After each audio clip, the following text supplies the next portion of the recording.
모자람의 위안, 삶의 한계를 긍정하고 감사하는 법. 도널드 맥컬로우 지음. 관계의 한계. 나는 완벽한 부모가 못 되었다. 우리는 다른 사람들 없이는 살 수 없다. 그런데 다른 사람들과 함께 사는 것이 그렇게 쉬운 일이 아니다. 인간의 고충은 다분히 여기에 있다. 우리는 사회적 동물이다. 존스 홉킨스 대학교에서 의대생 1,300명의 의료 기록을 조사한 결과 암과 정신질환 및 자살의 가장 강력한 예측 요인은 친밀한 가족관계의 결핍이었다. 캘리포니아주 알라메다에서 700명을 대상으로 실시한 다른 연구에서도 사람과의 교류가 별로 없는 사람들은 친구들을 계속 만난 사람들에 비해 두세 배 일찍 죽는 경향을 보였으며 흡연과 잦은 병력, 기타 부정적 요인들을 충분히 감안한 후에도 수치는 똑같았다. 우리는 다른 사람들이 꼭 필요하다. 수련회나 워크숍에서 나는 자주 아메리카 3남부의 예화로 인간 공동체의 중요성을 강조하곤 한다. 대부분의 나무는 뿌리의 크기와 모양새가 줄기와 비슷한데 반해 아메리카 3남무는 뿌리가 매우 얕다. 이 나무가 매서운 폭풍에도 견딜 수 있는 것은 나무끼리 뿌리가 서로 엉켜있기 때문이다. 나무들이 서로 지탱해주면서 안전한 기반을 구축하는 것이다. 이는 우리 인간이 어떻게 서로 부축하고 힘이 되어줘야 하는지를 잘 보여주는 이미지다. 그러나 인간은 아메리카 3남무보다 복잡한 존재다. 다른 사람들의 뿌리가 너무 약하거나 썩어서 내게 도움이 안 될 때도 있고 내 뿌리가 너무 짧아 옆 나무의 뿌리에 닿지 않을 때도 있다. 다른 나무들이 내 위로 쓰러질 때도 있다. 우리를 둘러싸고 있는 엄청난 역설은 바로 다른 사람들이 있어야 똑바로 서면서도 바로 그 사람들 때문에 곧게 서기가 힘들다는 것이다. 우리는 모두 사랑받고 싶어 한다. 다른 사람들의 사랑, 즉 성실과 애정과 관심, 그리고 격려와 열정과 인내가 우리에게 지고한 기쁨을 가져다 주는 것이다. 그런데 우리가 받는 사랑은 늘 부족해 보이기만 한다. 우리는 더 사랑받고 싶어 늘 목이 탄다. 환멸의 선물. 이 황량한 상황에도 뭔가 위안이 있을까? 나는 있다고 믿는다. 그리고 그 위안은 우리가 평생 받을 수 있는 선물 중 가장 중요한 것들이다. 첫 번째 선물은 바로 환멸이다. 물론 마음에 들지 않는 선물임을 나도 안다. 하지만 이 단어의 의미를 생각해보라. 내 과거가 대중에 알려지고 얼마 안 있어 내 바깥 세계와 내면 세계는 모두 붕괴했다. 그때 나는 우울증에 빠졌다. 자책 때문이기도 했고 사람들의 거부 때문이기도 했다. 나는 직장을 잃었고 교회의 공식적인 비난을 받았다. 교회라면 내가 25년 동안 섬겨온 곳이었고 용서와 자비 편에 서야 한다고 믿어온 곳이었다. 어느 저녁 나는 병원 원목으로 있다 은퇴한 지혜로운 친구와 대화를 나누었다. 내가 말했다. 월트, 교회에 대해 지독한 환멸이 드네. 그가 대답했다. 도널드, 환멸이 무슨 뜻인지 생각해 본 적 있나? 그 단어의 문자적인 뜻이 무엇일까? 글쎄, 환멸이라 환상이 깨진다는 뜻 아닐까? 바로 그걸세, 그가 말했다. 그런데 우리는 왜 그것을 나쁜 일로 생각하나? 우리가 그것을 나쁜 일로 생각하는 것은 아프기 때문이다.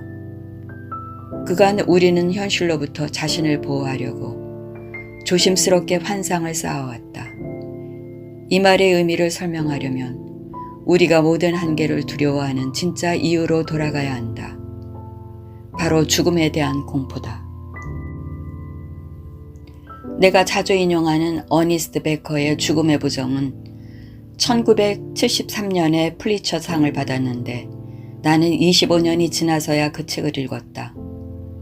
물론 늦더라도 아예 안 읽는 것보다는 낫다.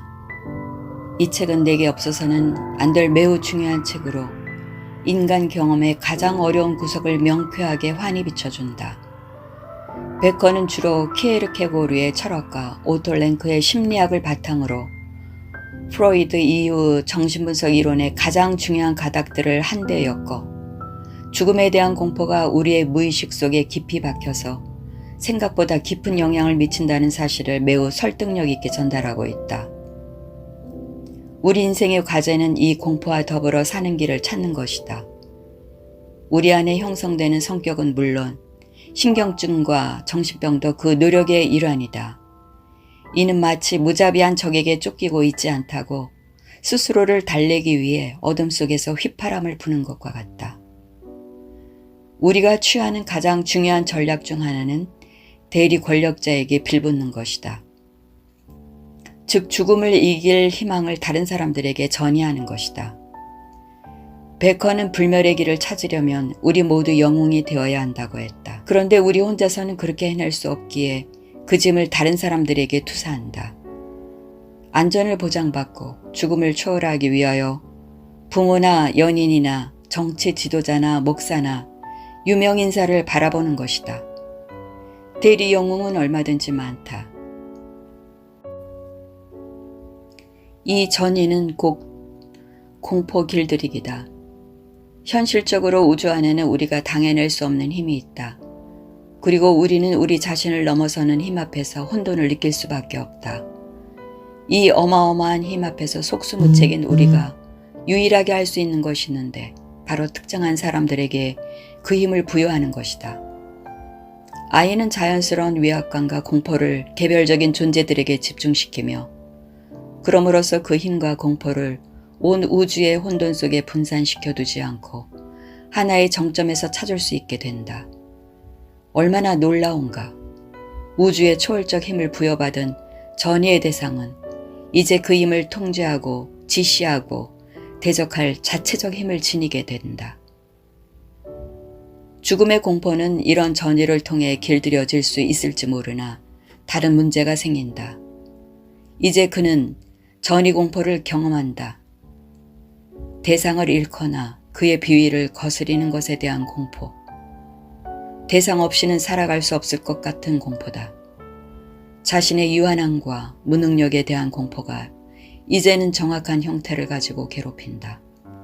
자유의 문제는 전이 대상에게 집중된다. 왜냐하면 그것에 강박적으로 의존하기 때문이다. 다른 모든 자연스러운 의존성과 감정은 그것으로 압축된다. 베커의 말을 진지하게 생각해보면 우리 자신에 대하여 그리고 다른 사람들과의 관계에 대하여 많은 것을 배우게 된다. 우리 존재의 중심에 최후의 한계인 죽음에 대한 공포가 있다. 유아기 때부터 우리는 자신이 위험한 우주 속에 던져진 연약한 존재임을 안다. 그래서 자신을 보호하기 위해 이 공포에서 자신을 지켜줄 것이라 생각되는 행동 유형들을 만들어낸다. 혼자서는 죽음을 이기고 불멸을 획득할 수 없음을 알기에 우리는 그 희망을 다른 사람들에게 전가한다. 프로이드에 따르면 이 전이는 인간 사고의 보편적 현상이다. 불행히도 그것은 우리를 갑갑한 의존성 안에 가둔다. 왜곡된 관계. 우리가 우리를 보호할 힘을 부여하는 첫 번째 대상은 부모다. 부모는 늘 실제보다 큰 존재다. 더 정확히 말해 죽음보다도 큰 존재다. 부모의 영향력에서 독립하는 것이 그래서 어렵다. 나도 전능한 부모처럼 된다면 안전하리라. 하지만 부모를 떠나면 나는 위험해질 것이다. 부모는 부모대로 우리에게 잡다한 열망을 이입한다. 생물학적으로 부모의 삶은 우리와 우리 자녀를 통해 지속된다. 그리고 이 사실은 심리학적으로 거의 물리칠 수 없는 힘으로 작용한다. 우리의 유전자는 물론 성취와 경험까지도 부모가 어느 정도 불멸성을 획득하는 수단이 된다. 그러니 진정한 애정과 희생에도 불구하고 가족관계가 종종 복잡한 감정으로 엉켜 엉망이 되는 까닭을 어렵지 않게 할 수 있다. 관계가 서로 객관적이지 못하고 각자의 절박한 주관적 필요에서 비롯되니 어찌 그 이상을 기대할 수 있으랴. 다른 관계들도 마찬가지다. 사실 전이는 우리의 모든 대인관계에 영향을 미친다. 여기에는 왜곡이라는 단어가 적합할 것이다. 영웅이 되는 인생 과제를 이루고자 우리는 친구들과 직장 동료들과 심지어 가볍게 알고 지내는 사람들까지 이용한다. 냉정히 말해서 우리는 있는 그대로의 상대방과 관계 맺는 것이 아니라 상대방을 나 자신의 필요에 맞춘다. 이것이 가장 극적으로 그리고 때로 가장 비참하게 나타나는 곳은 남녀 관계다. 불행한 결혼 생활을 하고 있는 여자를 생각해보라. 그녀는 남편을 아끼고 사랑하지만 둘의 사이는 멀어져 버렸고 공통 분모도 별로 없다. 그래서 그녀의 마음에는 구멍이 뚫려버렸다. 이는 고통스러운 정도가 아니라 언젠가는 그녀 자신이 하나의 구멍, 즉 무가 되리라는 것을 의식 중에 상기시켜준다. 그러나 기쁜 소식이 있다. 환멸은 참된 사랑을 향한 첫걸음이다. 가공의 사랑을 이뤄야만 참사랑의 보화를 찾을 수 있다. 환멸이라는 선물은 또 다른 선물을 가져다 준다. 우리가 받기만 한다면 말이다. 그 선물은 바로 처연함이다. 다른 사람과 분리되지 않는 한 우리는 그들을 온전히 진정으로 사랑할 수 없다. 이는 인생의 또 다른 대역설이다. 우리의 사랑이 전이의 도구요, 소유와 통제의 시도인 한 우리는 절대 자신을 내어줄 수 없다. 다른 사람들을 나를 구원할 대리 영웅으로 삼는 것은 그들을 사랑하는 것이 아니라 조종하는 것이다. 확실한 것은 당신이 환멸을 느끼듯이 당신도 필시 다른 사람들에게 많은 환멸을 주었으리라는 것이다. 장담하거니와 당신을 대단히 못마땅하게 생각하는 사람들이 적어도 소수는 있을 것이다. 이것도 크게 안도할 일이다.